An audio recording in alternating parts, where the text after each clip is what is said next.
Mon frère, je ne vais même pas perdre du temps. Je vais tout de suite pour te montrer pourquoi tu es là, perdre beaucoup d'argent en trading sur l'or. Et alors que tu ne sais pas. C'est cette vidéo que je m'apprête à te préparer. Tu ne vas jamais voir cette vidéo sur YouTube. La plupart des grands traders, ils savent, mais ils ne vous disent pas. Allons-y sur nos écrans. D'abord, on va partir sur l'or.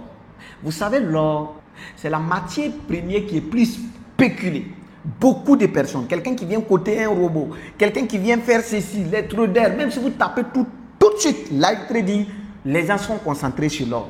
Toi, un débutant qui vient prendre une formation, c'est sur l'or que tu veux spéculer. Alors dis-moi si un compte, 2 comptes, 3 comptes, 10 comptes que tu as eu à cramer, tu as cramé sur quelle paire? Et si on dépose 10 traders qui ont eu à perdre de l'argent en trading, les spéculateurs vont te dire que la plupart du temps, j'ai cramé mon compte sur l'or. Moi, Prince, en tout cas, je peux dire 99,5% des comptes que j'ai eu à cramer sur le trading, c'est sur la matière première, l'or. Mais vous n'avez pas encore tiré des leçons. Venez, vous allez voir pourquoi vous cramez des comptes sur l'or. Regardez l'or. J'ai activé les actualités. Tout ce que vous voyez en orange, en rouge, en vert, sont des prédictions des grands traders, des traders expérimentés qui prédisent la direction du l'or. On va prendre n'importe quel. Ok, je vais cliquer sur ces points seulement. Lui, il a prédit quoi? Voici ce qu'il pense que l'or va faire. Donc, il y a plein, il n'est pas le seul. On va se retourner. Regardez tous ces points là-haut. Tous les bons, la plupart des spéculateurs sont chargés sur l'or. Un marché comme ça, regardez les graphiques, regardez comment les marchés bougent, regardez comment les bougies sont. C'est un marché, si vous voyez, que beaucoup de stratégies sont appliquées sur ces marchés. Ça veut dire que c'est obligé que ces marchés manipulent. Puis là, il y a l'autre qui traite cassure de triangles, cassure de structures, cassure de ceci, tous ceux-là sont remplis ici. Toi, un débutant, tu veux venir trader ici. Mais si tu veux comprendre ce que je suis en train de te montrer, attends, je vais changer de marché. Nous allons prendre euro-dollar. Lorsque nous sommes sur euro-dollar, les gens aussi spéculent beaucoup sur euro-dollar. Mais ça ne vaut pas l'or. Regardez, vous voyez les points rouges, les points orange, vert.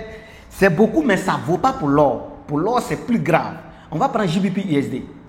Nous sommes sur JBP-USD. Lorsque nous sommes sur JBP-USD, vous voyez que les points rouges, les points bleus, c'est réduit ici. Ça veut dire qu'il n'y a pas trop de prédictions, de volatilité. Les gens qui cotent des robots, qui traitent beaucoup JBP-USD comme l'or. On va regarder JBP-JP. Regardez JPP. Les graphiques est clean. Ces graphiques, c'est pourquoi vous allez remarquer lorsqu'il a débuté une tendance haussière, il va, il vient, il respecte les supports résistance en train de monter. L'or ne fait jamais ça. Voici EuroJP. EuroJP qui est là, il n'y a pas où vous voyez beaucoup de prédictions. C'est pourquoi ces marchés, lorsque ces gens de marché, bien vrai que ça ne bouge pas comme l'or, mais lorsque ça prend une direction, ça va directement. Est-ce que vous comprenez? Maintenant, prenons même Bitcoin. Bitcoin, vous voyez, Bitcoin, les gens investissent beaucoup sur Bitcoin. Ok, je vais prendre Bitcoin, BTC. Vous allez voir, même chose sur l'or. Donc, c'est pourquoi il y a certains pères. Regardez le travail qui se passe sur Bitcoin. Donc, vous voyez que les gens investissent beaucoup d'argent sur Bitcoin. Toi, un jeune spéculateur qui vient de débuter, des gens expérimentés depuis des années, sont en train de spéculer ici. Tu veux venir mettre ton argent ici. On va prendre Ethereum. Vous allez voir qu'il y a moins de spéculation sur Ethereum que Bitcoin. Regardez, il y a moins de spéculation sur Ethereum que Bitcoin. C'est pourquoi ces gens de marché, regardez, puisque Ethereum avec Bitcoin forment les mêmes mouvements. Et lorsque je vais réduire l'unité de temps, je viens sur 1 heure de temps. Regardons ce qui se passe. Regardez, les marchés ont fait ça. Vous voyez comment ça passe. Allons-y voir sur 1 heure de temps, puisque la plupart des temps, ils font les mêmes mouvements avec BTC. Regardez comment BTC trace. Vous voyez comment ça trace? Parce qu'il y a beaucoup de stratégies différentes qui sont appliquées sur ce marché. On va aller encore, on va prendre Nasdaq S&P 500. Nasdaq S&P 500 Dow Jones. Les gens spéculent plus sur Dow Jones que tous les autres paires.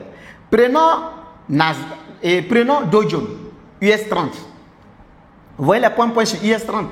Les gens spéculent, ça veut dire les gens aussi prédisent, ça investit ici. Les gens utilisent beaucoup de stratégies sur US 30.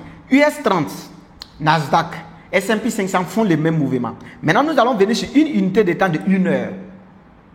Nous sommes sur 1 heure de temps. Regardez comment les graphiques de Nasdaq bougent. Cette vidéo va te sauver, mon frère. Regardez comment ils bougent. Mais c'est des marchés qui font les mêmes mouvements avec Nasdaq et S&P 500. Mais regardez, Là où il n'y a plus de spéculation, là où il n'y a plus de stratégie appliquée, ces marchés manipulent beaucoup. Ce n'est pas fait pour les débutants. Je suis là pour vous délivrer de votre maladie, de tomber amoureux d'un seul père ou bien des matières premières qui est là vous détruire et vous ne le savez pas. On va prendre Nasdaq. Lorsque nous sommes sur Nasdaq, vous voyez que lorsque Nasdaq a débuté ici, regarde comment ça continue de monter. C'est tout de suite que ça commence à faire cette longue bougie. Sinon, ça montait jusqu'ici. Mais ce n'est pas le cas sur US30. Regardez. Regardez US30 comment il a manipulé. Les gens spéculent ici plus que Nasdaq. Après, je vais aller sur une unité de temps de daily, vous allez voir. Regardez. Donc, US et Nasdaq et S&P 500 font à peu près les mêmes mouvements parce qu'il n'y a pas trop de spéculation là-bas comme US et comme Dow Jones. Regardez ici. Quand lui il a débuté, il est parti, c'est maintenant il a commencé à faire une longue bougie baissière. On va venir sur daily. Vous allez voir, regardez ici. Il n'y a pas assez de prédictions. Il n'y a pas assez de différentes stratégies appliquées ici. Ces marchés débutants peuvent spéculer. On va prendre Nasdaq. Vous voyez, ils font à peu près les mêmes mouvements. Il n'y a pas assez de prédictions ici. Vous voyez, le marché est vide. Un débutant peut spéculer ici. Mais prenons Dow Jones. Regardez les prédictions sur Dow Jones. Et c'est là quelqu'un qui n'a pas assez d'expérience, il vient mettre son argent. Comment tu vas faire pour t'en sortir? Et voici des paires que je ne vais pas vous casser par les cartes. Voici ces paires-là. Où vous voyez les prédictions? Vous pouvez venir appliquer en tant qu'un débutant ici, chercher des positions ici pour trader. Regardez. Libre. Le graphique est libre. Ce n'est pas un marché où beaucoup de stratégies sont appliquées dans ce genre de marché. On va prendre JBP chez HF. Regardez. Vide. Mais regardez l'or. L'or que toi tu crames tout le temps ton compte. Regardez. Regarde l'or. Regarde des prédictions sur l'or. Regardez des stratégies, des différentes stratégies appliquées sur l'or. Lui, regardez, on va venir ici. Vous allez voir.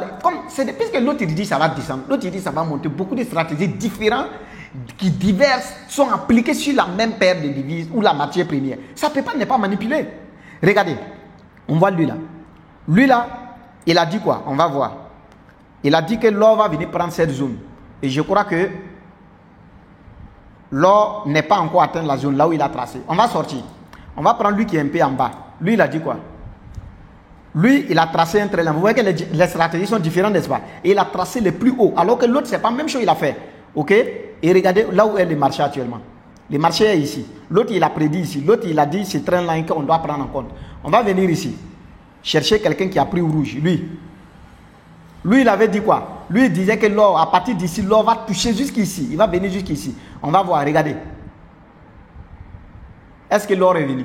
L'or n'est pas venu, il est en train de partir. Donc, toutes ces différentes stratégies appliquées sur l'or, ces marchés ne peuvent pas manipuler. Mon frère, cherche les marchés moins volatiles, où il n'y a pas trop de stratégies appliquées. Ça va te libérer la tête en tant qu'un débutant de faire de l'argent. Sinon, dis-moi en commentaire, la plupart des comptes que tu as cramés en trading, c'est sur quelle paire de devises ou quelle matière première? Si ce n'est pas Dow Jones, c'est l'or ou bien c'est Bitcoin.